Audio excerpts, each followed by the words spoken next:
the key to any transition is people. And right now, most newsrooms, just talking generally, most newsrooms don't have the skill sets, the skills they need to make that transition. So maybe in the short term, more expensive. In the long term, I think cheaper. I think we're in the process right now of hiring, any number of people, a lot of them from outside journalism, to come into the newsroom. People with skills who, you would never 5 years ago, 10 years ago, you would never imagine in a newsroom. And so those are the kinds of people we're hiring today. So it's sort of hard to say. I don't know if cost is the main reason. I think it's a requirement. We don't have a choice. Audience, we start with that. Who is it for? Why are we building this? Are we doing something truly different? Are we doing something that truly tells a story or tells a story in a better way? Those are kind of key.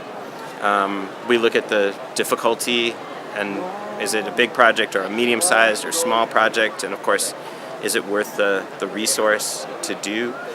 And then finally, it's kind of a gut check. It's is this something we really want to do? And a lot of times a piece will make sense, conceptually, but then you do it and it's like, wow, that was kind of a waste of time. So it's not an exact science. I wish it were.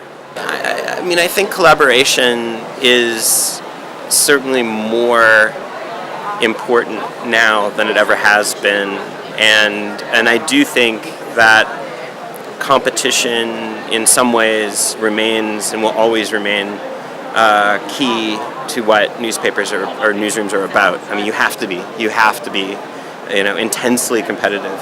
What I think you're starting to see, though, is collaboration and sharing in areas that are not about stories or about journalism per se, but more like platforms. Document Cloud is an example of that. You see a lot of newsrooms releasing lots of open source code that other newsrooms are using and contributing to. And so that's the kind of collaboration I think we need more of, and we'll see a lot more of.